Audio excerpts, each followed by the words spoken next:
Okay, cordial greetings. Welcome to our podcast, our English learning journey.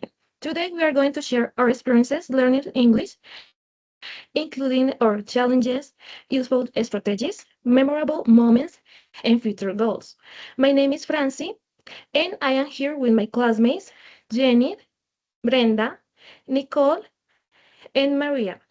We hope you enjoy listening to our learning journey and feel inspired to continue improving your English skills. Okay, my name is Nicole Dayana Sanabria Moreno, and I want to talk about my English learning process. My English learning process really started when I began university. Before that, in the high school where I graduate, English wasn't very important for me. So I finished school without even reaching an A1 level. I couldn't say basic things like my age or introduce myself correctly. Yeah. Also at that time, English didn't really interest me. When I started my undergraduate studies, I understood that English was very important, especially for my future as a teacher. Because of that, I decided to study harder. I began learning by myself, by searching for topics, writing examples, and practicing every day through online tools. Later, I took an English course to reinforce that I was learning at university, and I was able to reach a B2 level right now. I continue practicing because I want to improve even more. During this process, I face many challenges because I start from zero. One strategy that helped me a lot was participating actively in class. The teacher asks a question all the time and places us in groups to do conversations or activities. Yeah, this experience helped me feel more comfortable speaking English and lost some of the fear I had, even though I still have difficulties with speaking and listening. I now have improved a lot. I also have memorable experience during my learning process. One time, we had a group activity where we had to describe a classmate. I had problems with the internet and no Wi-Fi at home, so I had to go a hill to find signal and connect to the class. Even with those difficulties, I completed the activity successfully, and I felt very proud of myself. Finally, my future goal is to speak English friendly, almost like a native speaker, and also understand native speakers better. I want to achieve it. This because I hope to become an excellent English teacher and obviously help my future students learn the language effectively and correctly. Thanks. Continue. Okay, good evening, classmates.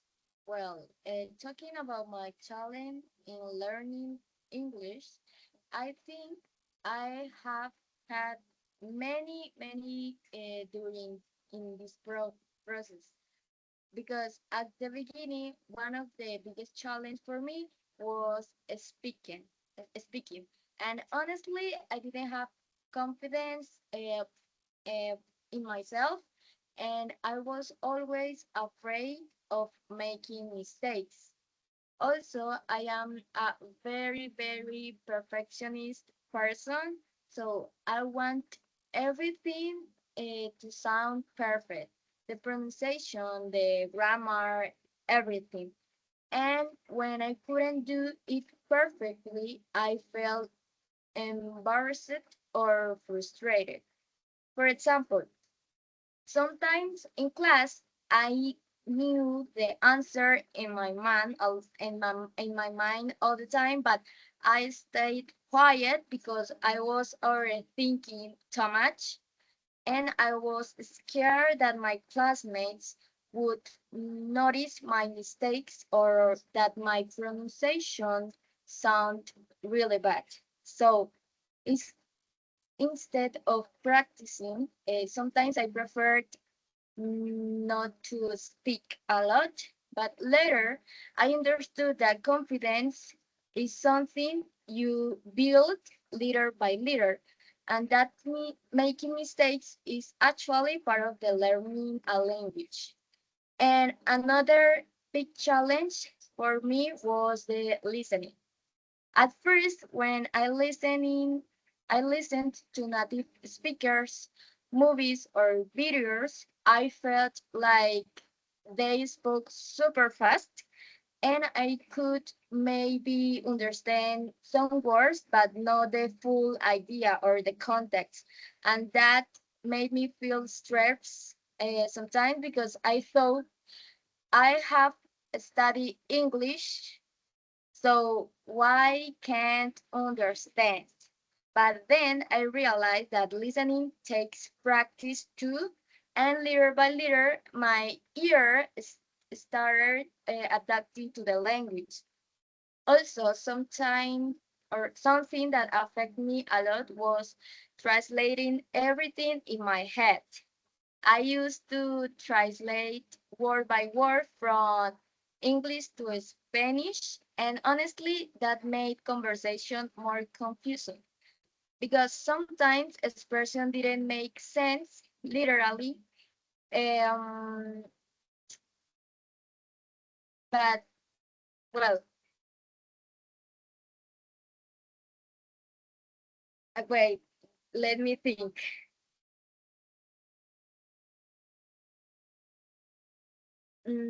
Well, sometimes, as you know, expression didn't make sense literally, and I got lost easily, because then I understood that learning English is not only translating vocabulary, because you also need to understand the context, the emotion, and the situation in which people are speaking. For example, sometimes native speakers use expression or slangs that cannot be translated literally. So I start paying more attention to the context instead of trying to translate every single word. And another important challenge was trying to think in English and make English part of my real life, because at the beginning that felt very strange for me because, well, I remember speaking alone in English while cooking, cleaning my room alone, and taking a shower, or also doing my makeup. And honestly, sometimes I felt a little crazy talking to myself like that.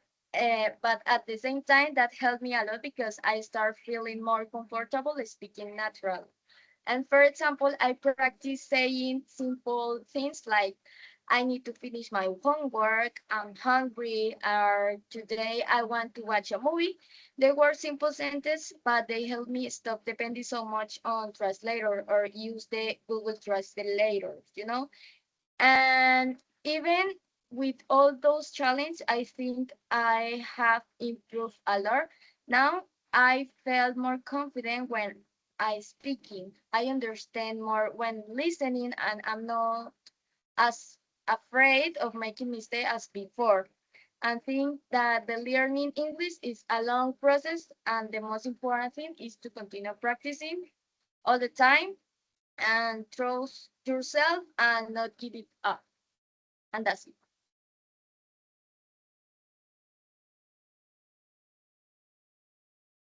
Okay, Brenda, thank you for sharing your experience and your reflection about your English learning process. I really identify with some of the challenge you mentioned because learning a language is not always is easy, and sometimes we feel insecure or afraid of making mistake. I think it's very valuable the difficulties. You continue making an effort to improve and achieve your goals. Your experience show that perseverance and dedication. Okay, in my case, one the strategies that help my improve my English has been using technology in my daily life. since I am mother, work, and students, sometimes that not have enough right time, you know, to study for many hours. For the duration, I start listening to podcasts, music, um, and videos in English while doing household chores, like, for example, uh, cleaning or washing dish. This has helped my improve my listening skill and become more familiar with pronunciation and vocabulary. Another important strategy has been losing the fear of making mistakes. At the beginning, I felt very nervous when speaking English because I thought was going to say something wrong. Many times I avoid participating in class activities because I did not feel confident. However, why time I understand that mistakes are part of learning process. Little by little, I start participate uh, more, answering question, and expressing my ideas, even even if my English was not perfect. This helped me gain confidence and improve my speaking skill. Using subtitles during listening activities has also helped me a lot of, because sometimes native speakers talk very fast.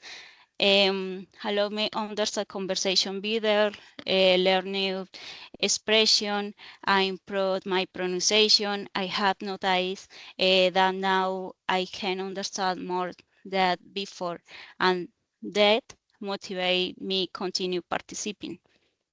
Okay, let's continue my classmate. Okay, my name is Francia Jana Reolguin, and I'm going to talk about memorable experiences. One memorable experiences in my English learning journey was the moment when I realized that English was no longer sometimes impossible for me. At the beginning, I often felt nervous and insecure because I was afraid of making mistakes or not being understood. Sometimes I knew the words in my mind, but the speaking was difficult and I felt frustrated. However, I decided to keep practicing little by little by listening to music, watching videos, reading, and participating more in my English classes and even watching podcasts. That's better. Over time, I started to notice small improvements. And one day, I understood a conversation without translating every word in my hands. And I have the chance in my past to talk with a native, and that was very good. And it it feel better. I feel better to understood that. Um, that moment made me feel very happy and proud because I understood that my effort was paying off. It changed my perspective about learning English, and I stopped being afraid of mistakes. Instead, I began to enjoy the learning process and feel more confident expressing my ideas. This experience taught learning a language takes patience and consistency, but it is truly rewarding. Now I feel more motivated to continue improving my English and to use it as a tool for my personal and professional future as a teacher. Thanks.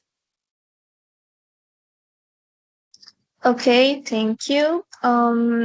Hi everyone, I'm Jenny, and now for continue with our podcast, I'm going to talk about my future goals with English. One of my biggest goals is to improve my speaking skills because I want to communicate more fluently and confidently in different situations. So sometimes I still feel nervous when I speak English, but I know that practicing constantly can help me improve little by little. I also want to improve my pronunciation, vocabulary, and listening skills so I can understand and express myself better. Another important goal for me is to use English in my future career as a teacher. I believe English is a very important tool because it can open many opportunities in education and in professional life. In the future, I would like to help my students feel motivated and confident when learning English, just I just as I continue trying to improve every day. I would also love to travel to different countries and meet people from other cultures. I think English allows us to communicate with people around the world, learn new things, and have more experience both personally and professionally. So to conclude our podcast, learning English is not always easy. And sometimes we can feel afraid of making mistakes, but every experience helps us learn and grow with patience, motivation, and practice. So we can continue improving and achieve our goals little by little. So thank you so much for listening to our podcast. Have a great day and goodbye. Thank you and or my classmates. Thank you. Thank you. Bye bye. Bye. Thank you. Thank you. Um, I really love hearing about your experience. Some really cool experience. Thank you.